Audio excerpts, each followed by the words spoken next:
We're in Anaheim, California for MLG Open, Call of Duty Black Ops 3. We're here with Chris. We're at the midway point here at the event. How's the event been going from your point of view so far? The event's been awesome. You know, we've been doing these big open tournaments for over a decade here at MLG, and this week it has been crazy. We have some of the top teams from North America playing Black Ops 3, but we also have 3 of the top squads from Europe who are making a big splash so far. What can you tell us of the European teams? So we had Splice coming over. They were the #1 seed from Europe, but you also have the fan favorites Millennium. That's Swanee, Mad Cat, Tommy, and the boys. Some of the playing back here right now. Yeah, Millennium is on the main stage going up against Elevate, who is undefeated so far in this tournament. So this is a massive match for Millennium. And I know even though we're here on American soil, everyone's kind of cheering on Swanee and Millennium. They took the first hard point by a huge margin. Then Elevate came back in Search and Destroy, and I think we have Uplink coming up here. I guess when the video is up, you'll know how it ends up. Are there any teams here that's impressed you sort of more than others? Well, Optic Gaming, right? They're the #1 team in the world right now. Everybody is trying to gun for this team. Everybody wants to take them down, but they went day 1 undefeated, didn't drop a single game. Today, they made sure they would go 3-0 in the pool, so they're guaranteed a spot in the bracket. They're living up to the hype, and Karma is playing some of the best Call of Duty we've seen out of him, and that's a 2-time world champion. You think they are they so good that they don't have to show necessarily everything at the first stages? They can hold something a little bit back for the finals. Yeah, these guys aren't coming in super early to warm up. They're just coming a few minutes before their match. They're feeling really relaxed, and you kind of see it in the gameplay. Nobody is yelling yet. They're all just kind of making the easy call outs. And if one player has a bad game, someone else is picking up the slack. So it doesn't seem that they've been really challenged too hard quite yet. Interesting. Right when we arrived here, they were playing, and you could really feel that the crowd was along for that.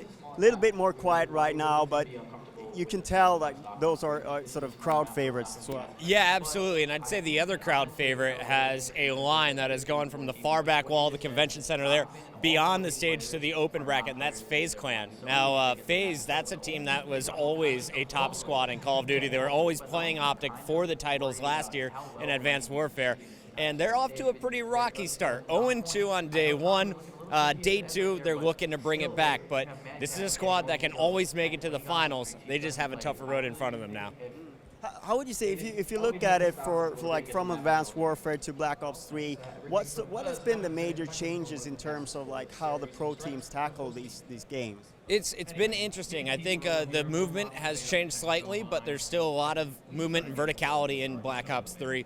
The ban and protect system, making sure that you're getting rid of your opponent's best weapons, has been kind of a bit of a mental game changer. All the top teams in North America kind of play a similar style. But in Black Ops 3, I think the specialist abilities and the ban and protect just adds a whole nother level of complexity where you can see when you have 2 even teams, if you're playing it smarter than the other guy, you're going to have the advantage and able to pull off the win.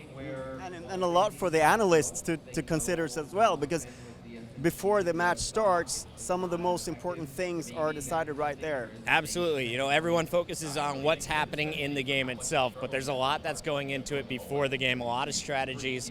And, you know, I don't think everyone is showing their cards yet. It's a lot of safe bans, a lot of safe protects. We'll see tomorrow if they bring out the controversial picks, we'll say. So I'm going to ask you to predict now. Like the safe prediction would be Optic, but who do you think could challenge them tomorrow? You know, Optic Gaming played against Rise Nation in the Season 1 finals. I think Rise is definitely a squad we could see in that grand final match. There's been a lot of hype, though, from the Europeans. Everyone's saying that Splice is running through everybody they've run up against so far. Splice, if they can make it to a final, that means they're guaranteed top 2, which would be the highest placing we've ever seen out of a European team here at an MLG or a Call of Duty tournament in recent years. That is exciting, because the Europeans have been gotten kind of trashed over the years in Call of Duty. It's always been the North American teams, and we are sort of building up towards the championships that's coming up a little bit later on, September. Absolutely, yeah. The Call of Duty World League Championship, it's going to be at COD XP, Call of Duty XP. We know that's going to be a massive tournament. All eyes are going to be on the teams here, but it's kind of crazy to watch the evolution of the European teams. You know, we always had one team that was kind of dominant in Europe that could then come and hang with some of the North American squads. We have 3 here that are causing massive upsets already, and I think it just goes to showing you how big Europe is getting, not only on the competitive scene, but how talented the players are and that they can come to play. I think the Call of Duty World League expansion to Europe this year has really done them a lot of help. All right, thank you so much for your time. It's a pleasure, my friend. Thanks.